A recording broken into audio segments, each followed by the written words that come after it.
to tell you my immigrant story and to really make sure that we reassert who we are and where we are in this world. Now,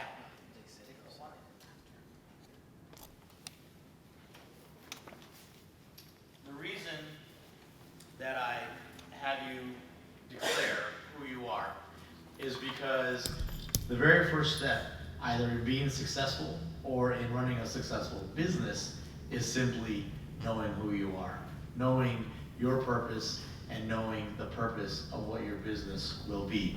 My name is Alex Montoya. I am a local author. As Eddie mentioned, I have published 5 books. I also, as part of my business, do ghostwriting for other people. So I have done ghostwriting for other people and their books. I am a speaker. I travel the country getting to speak, getting to communicate. I am a business owner. I am an immigrant, and I am also a triple amputee. My story began in 1974, 45 years ago, in the country of Medellin, Colombia.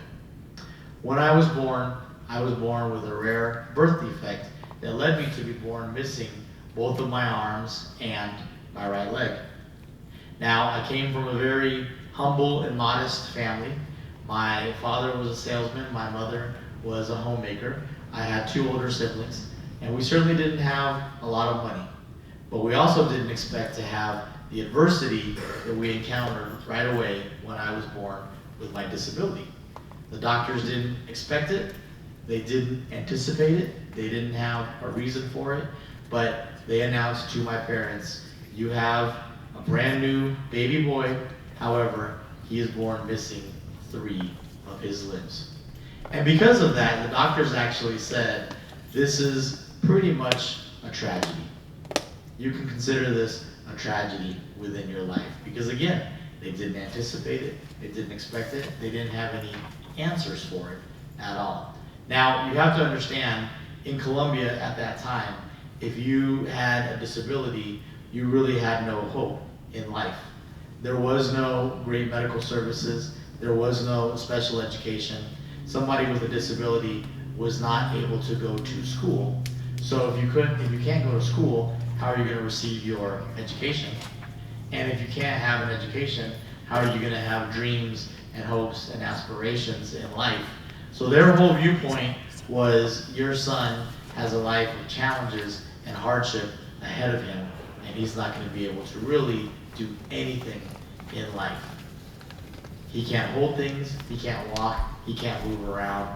You should pretty much expect to take care of him for his entire life. They really emphasized to my parents all the things that I couldn't do, or all the things that I can't do.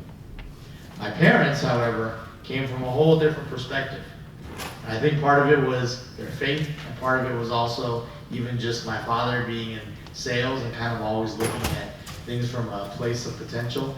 They decided, no, we're going to emphasize to our son the things that he can do.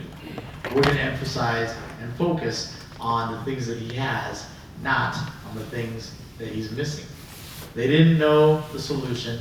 They didn't know the answer. They didn't know how I would get around in life necessarily, how I'd get by, but they knew that was something that I was going to have to instill within me. Well, when I was 4 years old, a miracle occurred in my life. An organization by the name of the Shriners Hospitals reached out to my family and offered to bring me to the United States in order to receive prosthetics and go to school. This was the great miracle that we hoped for and prayed for, and I really think too, even though we didn't know that it was coming, the fact that we thought positively and the fact that we thought about the possibilities, I think helped yield this great thing. So the Shriners offered for me to move to the US, where I already had family living here in this country, and it was decided that I would move here and get the chance to get prosthetics and get the chance to go to school. And I want to tell you guys, I'll never forget the night before I came to this country, my parents sitting me down and really emphasizing some things to me. They said, you know, we hope you realize that this is a once in a lifetime opportunity. And I think that's one of those terms that gets used a lot, gets overused. But truly, this was truly a once in a lifetime opportunity. Because they said, this is your chance to do what you can't do here in Colombia. You get to go to school. And this is your chance to receive medical care and receive prosthetics that we unfortunately don't have here in this country at this time. This is an opportunity for you to turn your whole life around and turn your whole trajectory around of your journey. And it was interesting because my father also emphasized, he said, when people see you or when people meet you, the first thing they're going to see, the first thing they're going to notice is that you don't have arms. And they're going to see you move around and they're going to notice that you don't have a leg, that you walk differently. They said your job is to get them not to focus on what you're missing, but on what you have. Your job is to succeed. Your job is to do well. Your job is to show people that you can be a leader no matter what. No matter what circle you're in, no matter what community you're in, no matter what sort of atmosphere you're in, your job is to be a leader. And he said, your job is to also make sure that people feel inspired about life. Your job is to make sure that people know that no matter what adversities and challenges we all face, you can overcome and do anything. So I came to this country and I received my first pair of prosthetics.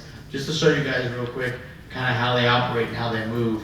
The prosthetic arms that I wear are actually attached to me by a strap harness. And whichever way I move my shoulder will move the arms. So the strap harness is on my back, but when I move my shoulder inwards, this cable that's connected to the hook, and that's just what I call them, they're my hooks, they're basically my hands and my fingers. When I move them in, it actually pulls the cable back so that the hook itself will move.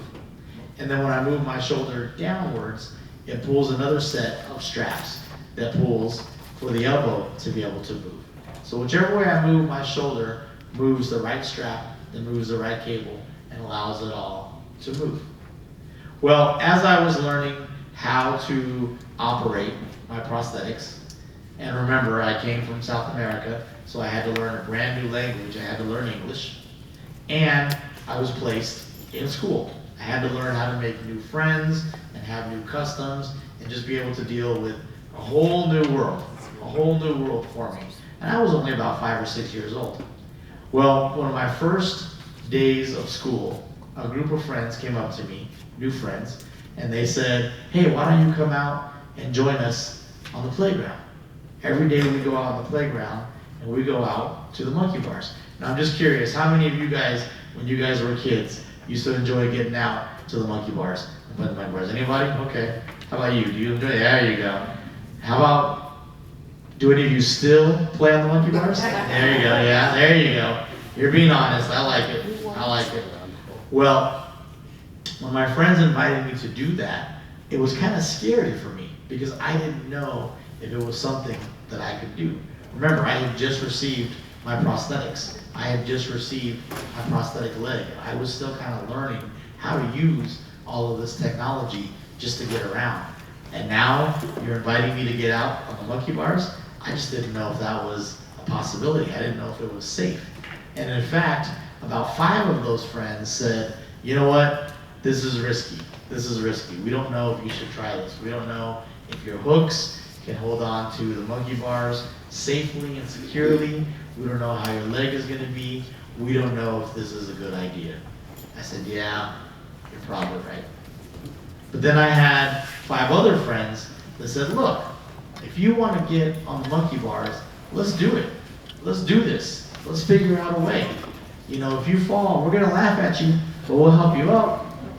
You know, and they said, let's devise a way. So right away they said, what if we take your hooks and we clamp them onto the actual, you know, rungs of the ladder of the monkey bar, and we just kind of clamp them on and clamp them on and clamp them on so that you can climb. And what if we take your leg, your good leg, my left leg, and what if we put all the weight on there and we take your prosthetic leg and we just kind of drag it up? Now at that point, which group do you think I listened to? The ones that said that I could, or the ones that said that I couldn't? The ones that said that I could. Because I believe in life, if you want to succeed, you should always listen to the people that come from a place of what if. They come from a place of potential. People that want to see you try something new. People that want to see you try something innovative. I said, that's the pathway that I want to take. So I said, okay, let's do this. So we went up to the ladder, to the monkey bars, and we took my hooks and we clamped them right on there. And we started doing one rung at a time. And that's kind of like facing life, right? You just face one rung, one step, one challenge at a time. And I started putting them on the rung, and climbing, and climbing, and climbing, and climbing, and climbing. And we took my left leg, my good leg, put all the weight on there, and just kind of dragged my prosthetic leg up. So I'm climbing, I'm climbing, I'm climbing, I'm climbing, I'm climbing. And by then, the kids were like, they were really happy that this was happening. They're yelling, they're cheering, they're whistling. Girls are inviting me to prom. It was just crazy. And then all of a sudden we realized when I got to the top of the monkey bars that we didn't think about the fact that I still needed to get across the monkey bars. And my friends started freaking out. They said, oh my gosh, what are we gonna do? What are we gonna do? We haven't thought about this other plan. And I said, don't worry. I said, just take the strap harness on my back, raise it up a little bit higher, and I can raise my arms higher, and I can start going across, and across, and across, and across. When all of a sudden, I heard the worst sound you'd want to hear at that moment, which was, eh. What do you think that was? Recess. The recess bell, the school bell. And all my friends ran away. They all ran away. They ran to the left, they ran to the right, they ran straight up. I felt like I was Moses parting the Red Sea because they all ran away, and I'm still up here on the monkey bars. And I thought to myself, wow, what do I do now? Because all my friends are gone. And I could just, kind of let go and jump down, but that might be even more dangerous. So I decided to just hang on and wait. And finally, about 5 minutes later, a teacher recognized that I wasn't in class, and she runs out and she says, Alejandro Montoya Gonzalez, you're in trouble when they say all 3 names, right? Alejandro Montoya Gonzalez, what are you doing? And I said, hey, I'm just hanging out. How about you? And she laughed and she helped me down. But that incident, one of the very first things that I got to experience when I came to this country, taught me 3 things. It taught me 3 things that I've taken with me in my life and even as an entrepreneur. The things that I learned from that experience was, number 1, if you want to achieve greatness in life, and if you want to achieve what you want to achieve in life, you have to take risks. You have to take a risk. There's no manual for life. There's no guidebook. There's no roadmap that tells you, okay, this is what I have to do every step of the way. And especially if you have dreams, if you have goals, at some point you have to take a risk and decide, okay, this is what I want to do. Nothing great has ever been accomplished without at least taking a risk and really thinking kind of beyond yourself, thinking beyond the possibilities of what you are and who you are, and making sure that you take that risk to achieve greatness. The second thing was when my friends got worried and they saw that I still had to get across the monkey bars and I still had to be able to complete that process, we had to adapt what we were doing. We had to raise my strap harness a little bit higher so that I could push across. Whether you are a student or an entrepreneur or in any phase of your life, at some point you have to make an adaptation. We're always adapting to new technology. We're always adapting to new bosses, new changes in the marketplace, new challenges. And those of us that kind of get stuck in our old ways and stuck in deciding that we're just going to do things one way and not do them another way are the ones that get left behind. But if you make a commitment to making an adaptation and to being flexible, you can roll with the times. You can succeed in whatever it is that you are doing. And then finally, number 3, as I mentioned earlier, the biggest thing that I was able to do was simply hang on. When all my friends left me, when everyone ran away, when everyone went into their classroom, it was crucial for me at that moment to literally hang on to the monkey bars, because I just believed that somebody was going to come out and somebody was going to help. And you might feel in your journey, things might get tough, things might be difficult, things might be adverse. You might feel sometimes that no one understands the challenges you go through. No one understands the world that you live in. It's in those moments that you truly need to hang on. And especially as a business owner, there's going to be challenges and there's going to be hard times. And you need to hang on to your belief. You need to hang on to your ideals. You need to hang on to your convictions in order to make it. But we'll get into all that a little bit later. But it's crucial. Sometimes the most simple, yet the most important thing you can do is to hang on. And that was something that continued to stay with me all throughout my years. Even just something as simple as a little childhood incident or a little childhood adventure at the playground was something that continued to inspire me. It inspired me as I became the first person in my family to graduate from college. It inspired me as I pursued my dreams of a corporate job. I always wanted to work in sports, and so I worked for the San Diego Padres, a very in-demand job and a very in-demand organization. It inspired me to really kind of reach beyond my scope and work for the San Diego Hispanic Chamber, a business organization, and to know that I was worthy of being able to work for an organization like that. But I learned sometimes you need to take risks and have adaptions and be able to hang on when things get tough. Now, when I was with the Padres, I worked for them for about 10 years, and halfway through, I had another goal that I wanted throughout my entire life. Ever since I was a kid, ever since I was 10 years old, I said, you know, I want to take all the things that I've experienced, and I want to take my whole journey as an immigrant, and I want to publish a book. I want to tell the world my experiences. Well, in 2008, when I was 34 years old, not spring chicken, when I was 34 years old, I published my first book.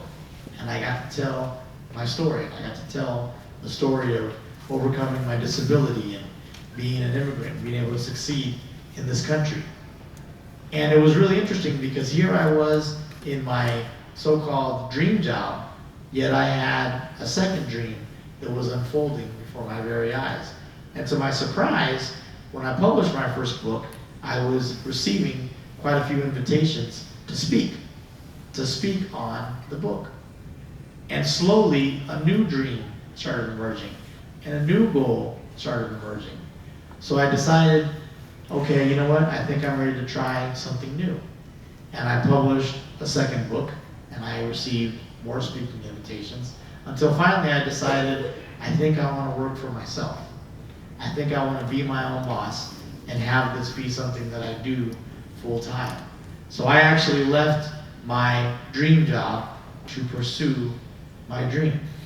And I created A-MOtivational Communications. Now, one of the reasons that I did that is I realized a lot of people were asking me questions about my story and about my journey. And it occurred to me that they weren't just being nice or they weren't just being curious. They needed inspiration themselves. Everyone in this world needs inspiration. Everyone in this world needs motivation. And I realized if I can do something that brings some good into the world and has a positive effect, what could be better than that? What could be better than that? And the fact that people were asking me these questions and buying my books and inviting me to come speak made me realize that there was also a market for this. And that's really the very first place when you think about running your own business and you think about creating a business, that's really the very first thing that you need to think about. Is there a market for this? Is there a need? Is there a demand? Whatever the product is, whatever service you are providing, is it something that people want? Is it something that people need? You should always ask yourself, what is my why? My why as to why I'm doing this, why I'm creating this business, is I want to inspire people. And I believe that people need motivation and people need inspiration. They're showing me that every day. So that is my why. Grab some water. So think about your why. Think about why I'm doing this, why I'm creating a business, why I'm going into business for myself. So in 2015, I created A-MOtivational Communications. And my decision to create that was essentially based on this. I said, if I can give talks, and if I can write books, and I can sell books, that'll be the business that I need. I'll get to be my own boss. But I quickly learned that I had only done about half of that equation. So these are the things that you need to know as future entrepreneurs, as business owners. Number one, I learned or I realized what my strengths were. My strengths were my story. My strengths were the fact that I loved writing and that I loved communicating and that I loved being able to share my experiences within people. So that's always your very first step, is what are my strengths? And what are my strengths not only in terms of a product, but even in terms of knowing yourself. Another strength that I believe that I have is I'm pretty well organized, I'm pretty responsible, and I'm pretty much a self-starter. As a business owner, you have to always be a self-starter because again, there's no guidebook, there's no roadmap for how to run your business. You have to always be a self-starter and self-motivated in doing these things. However, there's a second part of the equation that I really didn't realize until time went on. And that was, before you create your business, you also need to see who's my competition. Who else is out there that is doing either what I'm doing or doing something similar? And how is my product going to be similar or different from them? Also, what is my price point going to be? Should I charge a certain amount? Should I fluctuate my pricing? And sometimes, and this was the case with me, you don't really know that or learn that until time goes on. You learn it with experiences. Initially, when I began this enterprise, I really kept my pricing real low when it came to charging to give talks or to selling books, because I didn't want to scare anyone away. I didn't want to scare away any potential customers by having my price be too low. Then eventually I realized, as I studied the competition and as I just studied my expenses, that you really need to set a good price that still makes it reasonable and affordable for people, but enough to also give you a profit as well. Number two, when you go into your business and you go into your enterprise, I emphasize the importance of knowing your why and knowing why you're doing this, but it's also crucial to know, what's my plan B? If this doesn't work out, what's my plan B? Or if this business doesn't work out quite the way that I envision it, how can I make that adaptation, just like we did on the monkey bars? How can I make that adaptation to have it be a plan B? I noticed after about a year of running my business that I had busy times and I had non-busy times. I had times that were pretty dry. And I had to figure out how to increase revenue in those times where it wasn't as busy. So this actually leads to the third thing, which is diversify. I realized that instead of just writing and speaking, that I also needed to do some consulting and use the experiences that I had at the Chamber and at the Padres and be able to do some marketing consulting.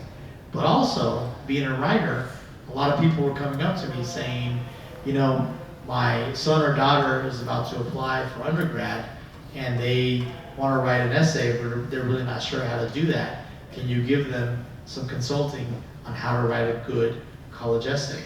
Well, it took about 2 or 3 different people for this, to happen, for me to realize there's a market here. The light bulb went on and I said, there is a market here. Excuse me. And so I realized college consulting or even ghostwriting for people is also a market.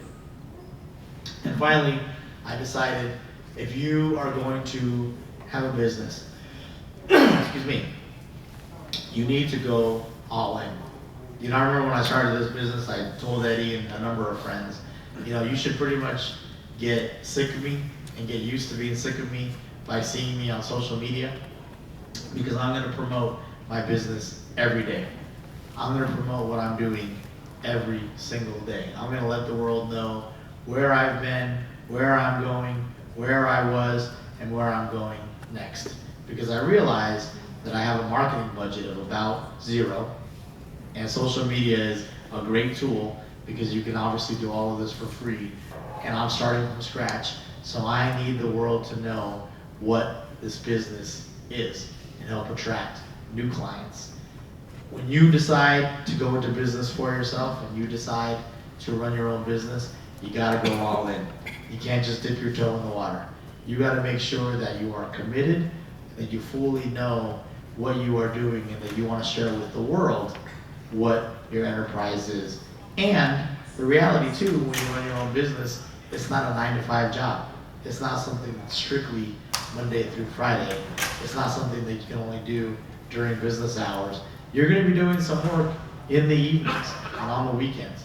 You have to be committed and be all in, and that's how you succeed.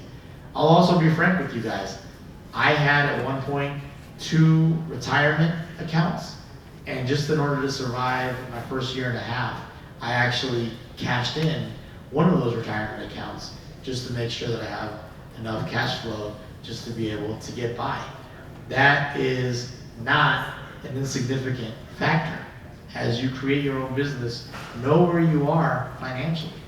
Know how much it's gonna take, obviously, to run your business and keep your business afloat, but also what's out there in terms of loans and lending and anything that you can do to keep your business going. You may have to take those sorts of risks. I know some people that run their own business that decided to just essentially cash out on their credit cards and have that be, you know, what floats them.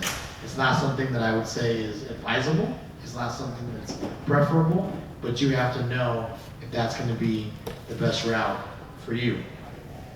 And I'll be perfectly frank too. I always am studying my competition. So for me, being a speaker, I'm always looking at people that speak in front of audiences. Not just speakers and not just motivational speakers, but comedians and artists and singers, you know, even preachers, you know, people, clergy, people that get to address people every single day. I'm always studying what they do. I'm always studying techniques that can help me be a better speaker and a better writer and a better consultant. And believe me, there have been hard days. There have been days where I have sat there just wondering how I'm gonna make ends meet. But I am lucky to say that most of those days were towards the beginning of my business. Now, as I've reached the 4-year mark of my business, those days are a lot less frequent. Now I've seen growth. I've been able to speak at places like NASA and Google and Harvard, and currently I just started a contract that allowed me to get back into the sports world by doing some Latino marketing outreach for the San Diego Sockers. And none of that would have been possible, and I'll finish with this, none of that would have been possible had I given up. If I had given up at the first sign of adversity, if I had given up at the first sign of struggle, if I hadn't decided to take a risk, if I had decided that I could make the adaptations necessary, and if I had decided to just hang on, none of the great things about running my business would be possible. And I want you guys to know that being an entrepreneur, running your own business, it is challenging, and there is adversity, and it's gonna test you in many ways.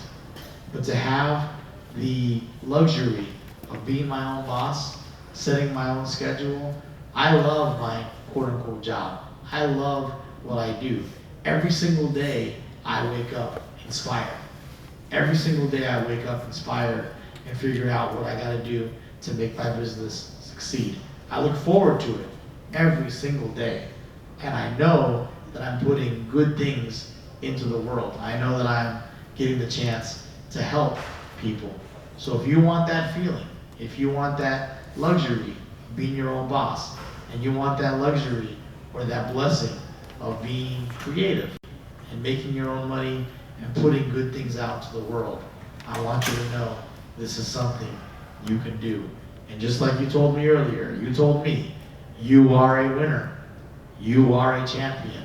And all of you in this room can do anything. If a young man from Medellin, Colombia can come to this country, born missing his 3 limbs, and succeed and be able to make his dreams come true, why can't you? Why can't you? You can, and you will. Thank you for your time.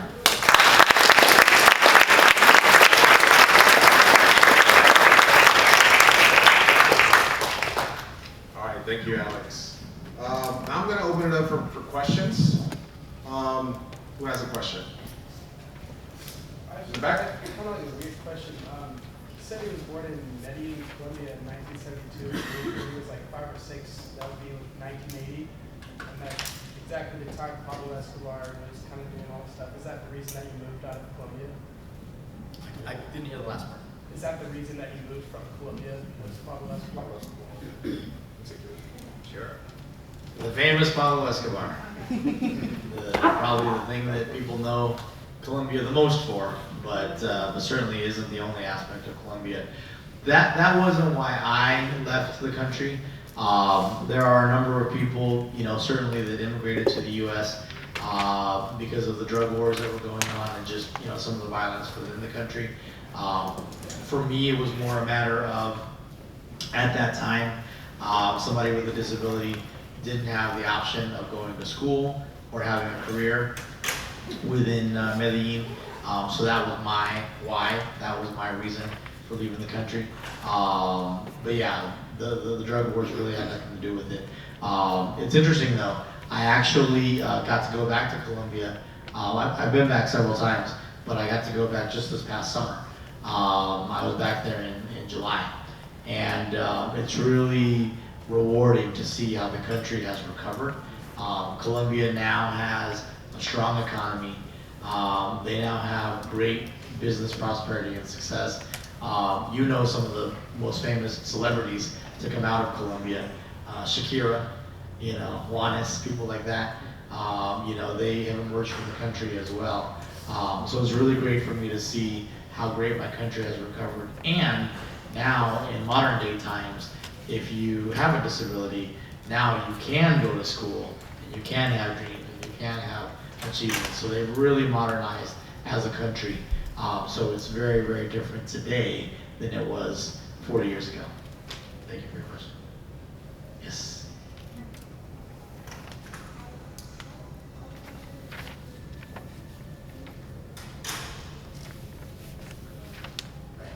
How old am I? How old do I look? Oh man, God bless you. Can I take her home? I am 45 years old. So I'm a little bit older than you thought. 45 years old, and I moved to this country when I was 4. So I've been here now about 41 years old, 41 years. And I'm blessed with dual citizenship, Colombian citizen and also American citizen. And I make my home here in San Diego. Thank you for your question. Thank you for coming. Other questions, sir? Have you had any opportunity to work with any other foundations? Sure. So the question was if I've had any opportunity to work with any other medical foundations, especially within South America.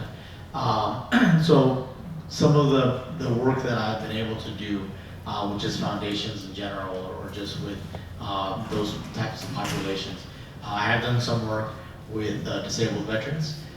Even though I was born with my disability and didn't acquire it, I want to be able to emphasize to servicemen and women that maybe become amputees that even though I haven't had the trauma that they've had, I want them to know kind of how prosthetics work and the fact that they can still live, very good, very independent lives, even though their lives are very different now.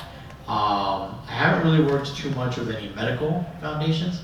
However, I'm actually the chair, the board of directors of an organization. If you guys get a chance, check this group out. It's called the Gurmilan Foundation, and it's based here in San Diego.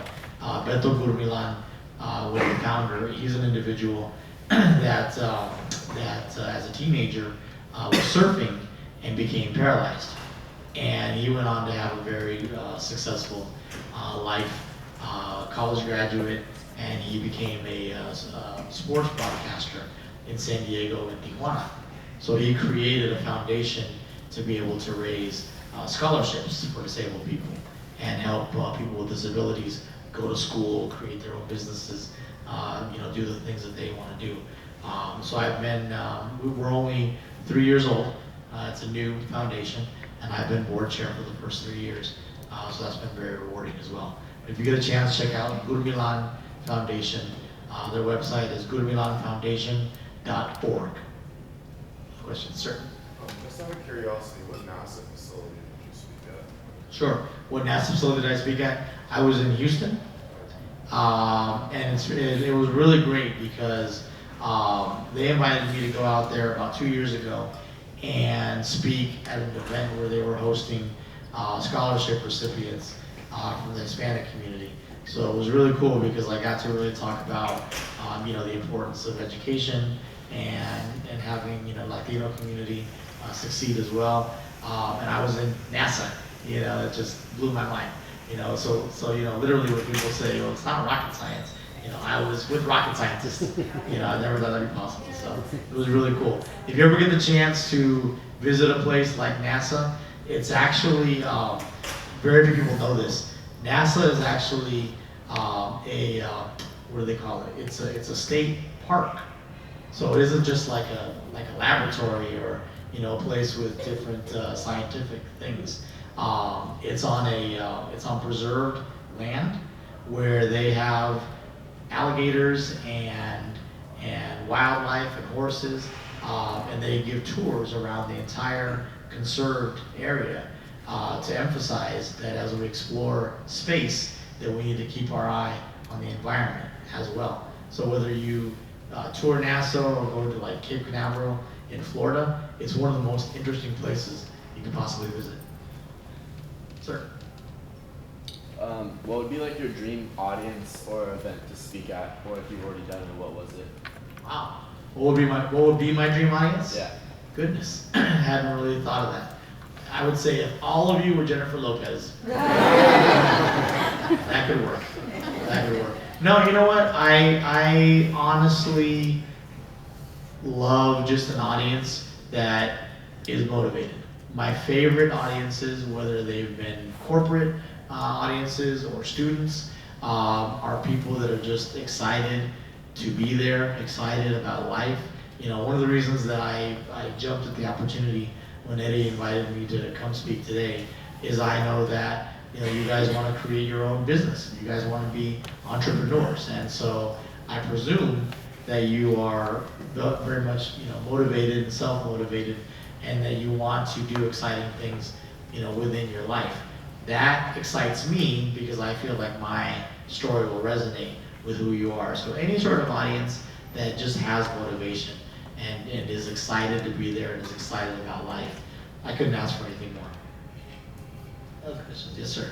In regards to like public speaking and stuff like that, how do you kind of gain traction with invited places and stuff? Does it like start off like you reaching out and then people start getting in notice and kind of build up? Or? Sure. So how did I gain traction in being a speaker and being invited and being able to go to places? It was a number of things all at once. And I mentioned a couple of them. So number one, and I give this advice to other people that are becoming speakers. Just like I do in life, within the tools that I have, use the tools that you have. Social media, promote and over promote who you are, and most importantly, the message that you have. So whether it's YouTube or LinkedIn or doing a podcast, get the word out about who you are and the message that you have. I also belong to 2 speakers bureaus. one national and one local. I literally just pay $100 a year, for both of them. And I figure, when I go and speak at a place that pays me $100, then my expenses is covered right there. But they will always bring you some business as well. Go out and join speakers bureaus. One thing that Eddie and I firmly believe in from our days at the chamber is networking, the power of networking, going to various events and organizations and always putting yourself out there and meeting the business leaders that can book you for events. The other thing too is I have always realized that whenever I speak anywhere, I am delivering a performance per se, but it's also an audition. You never know who's in the audience. You never know who's in the audience that could extend an invitation to you to come speak at something else. So I always keep that in mind. I always think about, okay, making sure that I can speak not only at a level that I'm satisfied with, but that will motivate somebody else to invite me for future things. 95% of the talks that I give are from referrals. And I think you'll find, especially in San Diego, where the majority of the business world are small businesses, referrals are crucial. So anything you can do to keep that network and keep your networking, keep that network, connected, is crucial, because I get the majority of my work through people that either know me or have heard about me. Sir? Yeah, sir, I was going to ask you, what type of business systems are you using, I guess, to like prioritize your time? Because time is, very valuable. Sure. What do you do in the morning, and how do you go about your day to get that right? Time is money, right? I make sure that as much as possible, I definitely have a strong routine. So having the luxury of being my own boss and setting my own schedule. In the mornings, I always work out of my home office. And the reason I do that is it's quiet. I don't have to, rush anywhere and go anywhere and be stressed. Excuse me. And that is usually the time that I utilize. I kind of call it me time. I will answer all my messages, all my emails. That's when I'll do the bulk of my social media posting, because I recognize that it's the beginning of the day. You want to get on people's timelines at the beginning of the day, so that way it's there as the day continues. So I always make sure that the beginning of part of the day, so say before noon, is as much as possible just invested in the business, invested in getting the word out and in promoting, what we're doing. I then, try to make sure that if I have, a meeting or a lunch meeting, if I can do that either in the late mornings or, around the noon hour, I feel like you're still fresh, you're still good. But then I always try to reserve the afternoons for really being able to do the work. So whether I'm creating a presentation, or I'm writing, or I'm doing ghostwriting for someone else, I reserve the afternoon for that. Now, my situation is a little bit different, because I choose to utilize the library in downtown San Diego instead of my home office in the afternoons. The reason why, and this will be different for every person and for every different scenario that you're in, but as much as I enjoy having my morning office time, I also feel like it's important to kind of get away from my residence and just be able to, go to an office space and be able to utilize that. I don't use a whole lot of, high tech, technology with my business. There's not a whole lot of need for anything really, too innovative. But whether you're using the library or a co-op working space, or whether you have, your own space for whatever your business is, I feel like it is important to have a place to go to, and then have a place to, come from at the very end of the day. But I very much try to keep my day structured within that. And as you start your business, I really urge you to, get into as much of a routine as much as possible, because there will always be challenges. There will always be people, trying to communicate with you. There will always be distractions, and you have to stay within your game plan as focused as much as possible. Sir? How did you financially fund like your start in writing? Like when you first started publishing your books? Sure, that's a great question. How did I finance the publishing of it and being able to do that? So my very first book that was published in 2008, a real quick kind of primer on publishing and self-publishing. Quick question, does anyone here want to write a book? I'm just curious, anybody here? Okay, good, a few of you. The good news is it's easier than ever to publish a book because there are so many different publishing companies that are out there that you can simply find with an easy online search. And really, as long as you have kind of a focus on what that book is, whether it's sci-fi or inspiration or motivational or a romance novel or a mystery novel, anything at all, I guarantee you there are publishing houses out there that are willing to publish your work. The challenge is they all want your money. Right. So you have to basically budget and know, okay, this is going to be X amount of dollars. I need to somehow raise this amount of dollars to make it happen. When I published my first book, the cost of doing a book was about $3,000. And I did what you would do, for any sort of expenditure like that. I saved, I borrowed, I borrowed from friends. We have a friend that works for Southwest Airlines who very generously donated 2 airline tickets that I could raffle off, and that raised a chunk of the money. So again, right there, networking played a role. The good thing is, once I raised the $3K and I got the first book published, I was able to go back to my publisher for every subsequent book and said, hey, look, I'm obviously someone that has proven that he can write and whose books sell.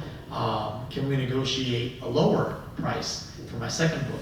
So I think we did my second book at $1,500, and then my third book at $1,000, and then my fourth book we did it for about $800, and I was actually able to do that the fastest because the price was so low. So you'll find yourself in a position where you have the leverage to be able to negotiate. So that's kind of the first building block, is figure out, okay, how much is it going to cost for the first book, and then put yourself in a position where you can negotiate lower prices for any remaining books that you might want to do. And if you only want to do one book, that's great. But whatever other sort of product you have, you can always put yourself in a position that the further you go, the cheaper it is. Sir? So you just mentioned leveraging a specific situation. I'm just curious, how many times in your life would you say you had to necessarily use an advantage over somebody else to get what you want? It's interesting because really, if you think about it, the whole foundation of my life is the aspect of turning adversity into opportunity. And I think that was something that was instilled in me by my father. My father said, look, you've been dealt a very tough hand in life. You were born missing 3 limbs. Not many people can say that, right? But now you have the opportunity, because of that, to move to the US and to go to school, to have a whole new life. So he was really teaching me that life is all about perspective. It's all about really seeing, okay, I have a tough situation here, but can I turn it into something more? Can I turn it into something greater? And it's interesting. Most people, very similar to what he said, when they meet me, the first thing that they see is my prosthetics. And I've had people come up to me and say, oh my gosh, you poor guy, I can't believe that you have to wear prosthetics every single day. And my response is, no, I get to wear prosthetics every day. Because remember, I was coming from a place where I didn't have that.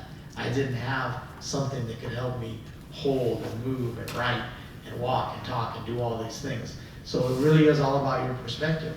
Do we have to go to work, or do we get to go to work? Do we have to go to school? Do we have to go to class, or do we get to go to class? Once you kind of look at it from that perspective, it changes your whole outlook. So I realized, from a business perspective, even though I have challenges and I have adversity, I think people find it interesting. I think people find, a story in that. there might be something here where I could actually utilize that as a business. And so that's what I've been able to utilize in my whole foundation.